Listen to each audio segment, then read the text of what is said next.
नमस्कार, गो news India में आपका स्वागत है। मैं हूं पंकज पचौरी और आज हम बात करेंगे उन हिंदुस्तानियों की जो कनेक्टेड नहीं हैं। कनेक्शन का हिंदुस्तान में बहुत ज़्यादा जोर है। बिना कनेक्शन के पहले भी कुछ काम नहीं होते थे, अब भी कुछ काम नहीं होते, लेकिन अब जो कनेक्शन है वो कुछ दूसरी तरीके का है। वो कनेक्शन है कि आप कनेक्टेड हैं या नहीं हैं, क्योंकि सरकार हर एक चीज़ के लिए कोई ऐप लेकर आती है या कोई वेबसाइट लेकर आती है। आपको कोरोना वायरस है या नहीं, उसके लिए आपको आरोग्य सेतु ऐप जो है उसका इस्तेमाल करना पड़ेगा। आपको यदि अपना पैसा निकालना है तो आपको उमंग ऐप इस्तेमाल करना पड़ेगा। आपको अगर एम्बुलेंस बुलानी है तो उसके लिए आपको स्वास्थ्य मंत्रालय का ऐप जो है वो इस्तेमाल करना पड़ेगा। आपको अब अगर पढ़ाई करनी है तो भी आपको किसी ना किसी ऐप की ज़रूरत पड़ सकती है। और यही सबसे बड़ी समस्या है कि सरकार ये समझती है कि सभी लोगों के पास में फ़ोन है, सभी लोगों के पास में स्मार्टफोन है, लैपटॉप है और ऐप है, और बिना अगर ऐप के आप हैं तो आपको हिंदुस्तानी होने का अधिकार नहीं है, क्योंकि ये सारी चीज़ें जो हैं वो सरकार को लोगों के लिए करनी है।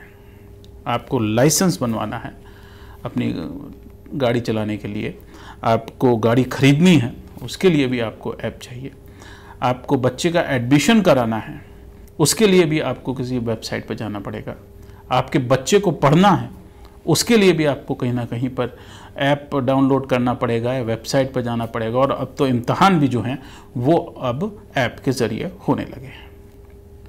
अब ये देखिए कि समस्या क्या है। समस्या ये है कि NCERT, national council for educational research and training, जो कि केंद्रीय विद्यालय चलाती है पूरे मुल्क में, जहाँ से बच्चे पढ़ कर आते हैं बहुत ही मेधावी और वो देश का झंडा जो है वो ऊंचा करते हैं, उनमें 27% के पास ऐप नहीं है,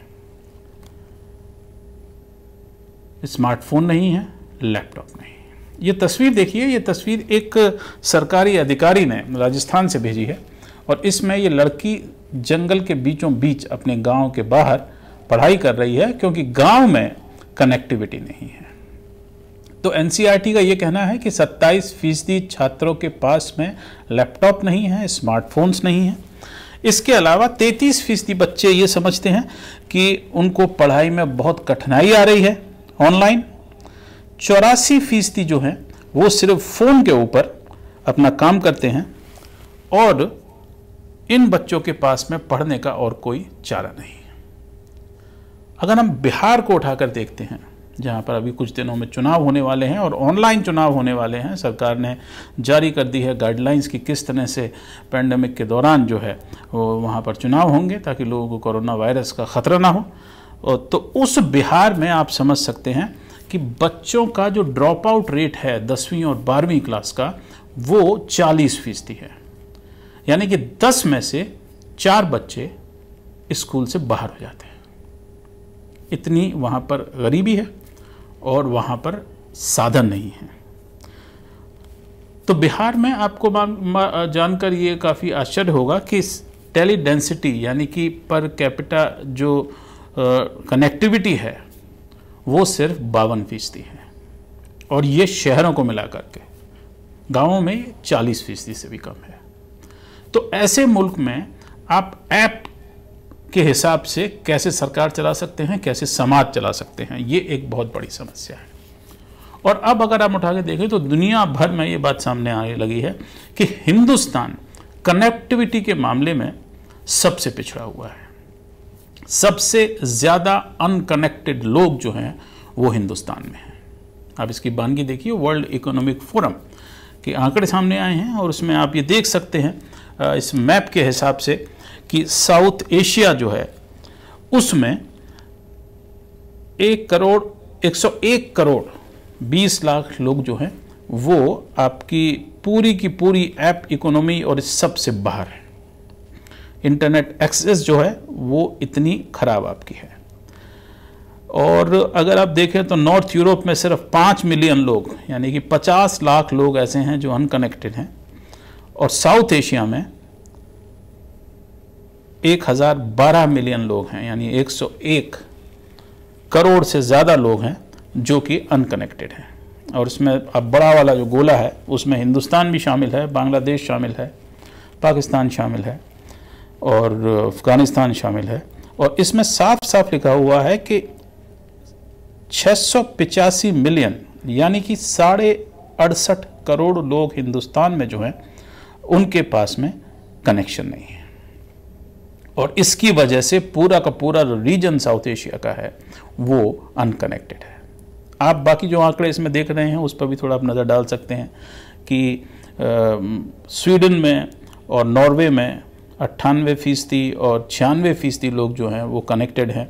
और वहाँ पर अगर आप ऐप के ज़रिए कोई काम करते हैं तो लगभग सारी आपकी जो जनसंख्या है वो पहुँच सकता है वहाँ तक, लेकिन हमारे मुल्क में ऐसा नहीं है। यहाँ पर हालात अफ्रीका के मुल्कों से भी ज़्यादा खराब है। अगर आप कुल जमा कर लीजिए North Africa, West Africa, Central Africa और ईस्ट अफ्रीका का, तब भी उतने लोग अनकनेक्टेड नहीं हैं जितना कि हमारे मुल्क में है। तो ये एक बहुत बड़ी समस्या है और इस समस्या से हम लगातार मुंह मोड़ रहे हैं, इससे हम जूझ रहे हैं।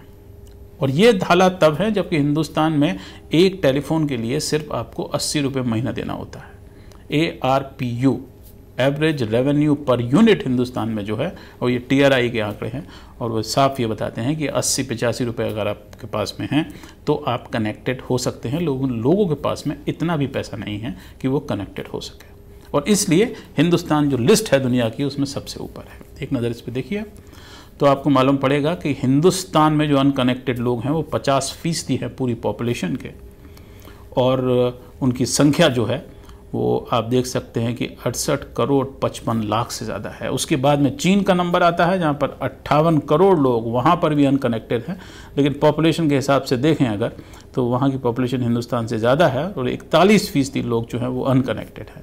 पाकिस्तान में हालात और भी बदतर है। 65% लोगों के पास में कोई कनेक्शन नहीं है। नाइजीरिया में 58% के पास में कोई कनेक्शन नहीं है। बांग्लादेश में 59% के पास कनेक्शन नहीं है। इंडोनेशिया के हालात अच्छे हैं, 36% के पास कनेक्शन नहीं है। इथियोपिया और कॉन्गो 81% लोगों के पास में कोई कनेक्शन नहीं है।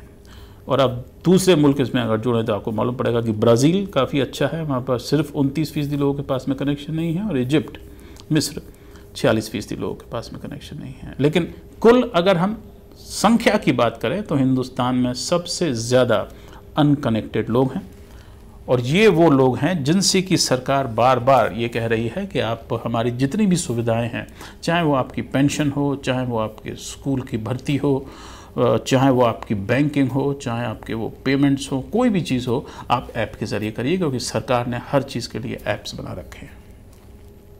और सभी सरकारी जो महकमे हैं वो बढ़ चढ़ कर इनका प्रचार प्रसार करते हैं। मिनिस्ट्री ऑफ लेबर ने अभी आंकड़े हाल ही में जारी किए हैं कि कितने लोगों ने pension fund, employ pension fund organisation जो है उसमें जाकर के और कितनी बार ऐप को दबा करके देखा, तो मालूम पड़ा कि उसका 240 करोड़ से ज़्यादा महीने में लोगों ने जाकर के देखा कि उनकी पेंशन फंड में कितना पैसा है और कितना नहीं है। तो ये स्थिति जो है वो हमारे मुल्क में है, और इस स्थिति में हम चाहते हैं कि लोग जो हैं वो सब ऑनलाइन चले जाएं, सब कनेक्टेड हो जाएं, और डिजिटली बेस्ड हिंदुस्तान जो है वो तरक्की करने लगे। ऐसा होना संभव नहीं है। और कोविड महामारी के बाद में ये हालात और भी बिगड़ रहे हैं। ये ताज़ा तरीन आंकड़े हैं जो कि अभी जुलाई में जारी किए हैं TRAI ने, हिंदुस्तान की जो रेगुलेटरी बॉडी है टेलीकॉम की। उसमें आप देखिए कि 90 लाख लोग हिंदुस्तान के सब्सक्रिप्शन अपना खो चुके हैं। 90 लाख सब्सक्रिप्शन कम हुए हैं सिर्फ अप्रैल के महीने में, जो पहला महीना था लॉकडाउन का। ये आप इसमें देख सकते हैं कि कुल ये मिलियन में हैं सारे के सारे, और 115 करोड़ 77 लाख सब्सक्रिप्शन हुआ करते थे, जो घट के 114 करोड़ 95 पर आ गए। और इसमें देखने की बात यह है और बड़े गौर करने की बात यह है कि जो अर्बन एरियाज़ हैं, यानी कि जो शहरी क्षेत्र हैं, उनमें 90 लाख लोगों के सब्सक्रिप्शन जो हैं वो 1 महीने के अंदर गायब हो गए। यानी कि एक और सब्सक्रिप्शन हमारे जो हैं वो कम हो रहे हैं। अगर आप देखें तो बहुत ही कम एक तब्दीली आई है रूरल सब्सक्रिप्शन में, वो लगातार थोड़ा सा बढ़े हैं। 51 करोड़ 92 लाख से बढ़ के वो 52 करोड़ हो गए हैं, यानी कि कोई 8 लाख के आसपास की उसमें तब्दीली आई है। 8 लाख ज़्यादा फ़ोन जो है वो रूरल इंडिया में अप्रैल में आए हैं। और इसका कारण ये भी एक बड़ा बताया जा रहा है कि जितने भी लोग शहरों से भाग कर वापस अपने गांव गए थे, उन्होंने गांव में जाकर के फ़ोन खरीदे हैं ताकि वो शहरों में क्या हो रहा है जहां से वो छोड़ के आए हैं उनसे बातचीत करते रहें। लेकिन ये सच्चाई है कि 90 लाख सब्सक्राइबर्स हिंदुस्तान में सिर्फ अप्रैल के महीने में गायब हुए हैं, जब लोगों को तनख्वाह मिलना कम हो गई थी और साथ ही उनका पलायन हो गया था।